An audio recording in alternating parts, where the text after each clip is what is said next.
I feel like I've lost my identity completely. I don't even know who I am anymore. Where do you even start? Every other Sunday night, when my kids had spent the week with me, they would pack their huge IKEA bags and go to their mother's.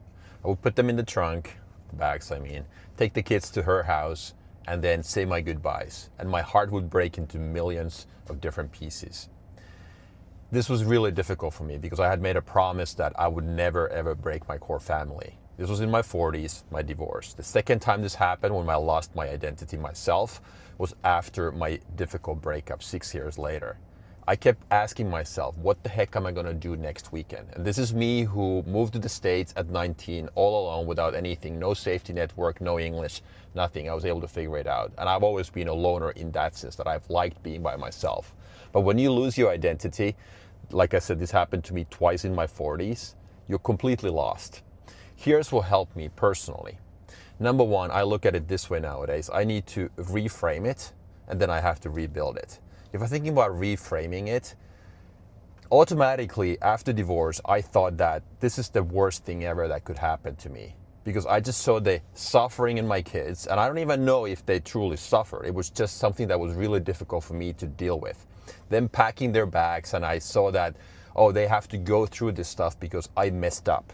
And me and their mother, we were not able to figure it out, and we ended up getting divorced. But then reframing it, this is something difficult that happened to me. How could this be the best thing ever? If my number one goal was to be the best possible dad to my kids, then I could also see it from that perspective. Now I'm actually, without the pressure of that relationship that didn't work out, now I'm actually able to be a better father to my kids. Yes, guaranteed, 50% of the time was now allocated to my ex-wife, and the kids got to spend time there as well.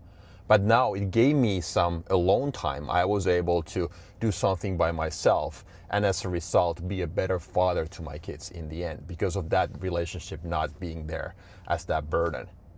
That's how I reframe it. So that bad feeling is something that we oftentimes try to avoid at all costs.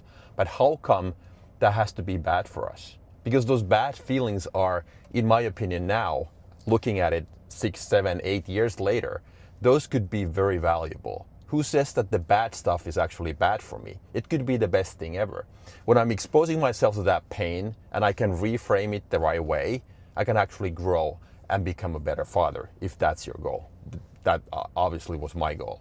Confidence is a funny thing. When we're rebuilding ourselves, that's the number one thing that's missing. When I got divorced, when I went through the second breakup, I had lost all of my confidence, all of my abilities, literally all my core values went out the window. When we tried to do something new, well, in my case, divorce, how to deal with that time without kids, after the second breakup, how to be by myself after so many years, we have zero confidence going into the unknown.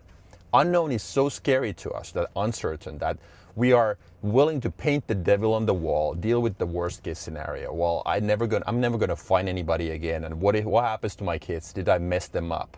Rebuilding happens by looking at what worked in the past, because confidence comes from the past. I've used this example many times in the past, but if I'm a world-class scuba diver, I have plenty of confidence in my ability to perform in that sport. But what about if I have to take on skydiving? That's the first thing ever. I don't have any confidence in being number one in that sport or in that particular thing. But I have plenty of confidence in my ability to figure it out. If I look to the past and see that, okay, I've been able to survive everything that happened up to this point, that should give me plenty of confidence going into the unknown. So reframing and rebuilding. When I reframed, I looked at this as something that was good for me. And then when I rebuild, I trace back and look at the things that I did. I write them down, and then I'm like, okay, I've actually been able to accomplish a lot of stuff. Now, using that confidence from the past, I'm able to step into the unknown.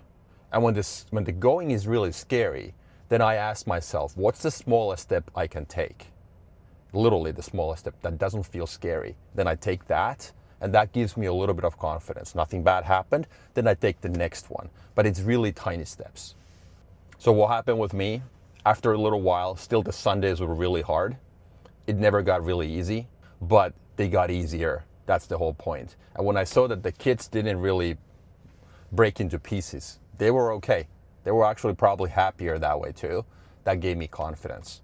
What about the second breakup? It took me literally a year and a half to fully recover from that.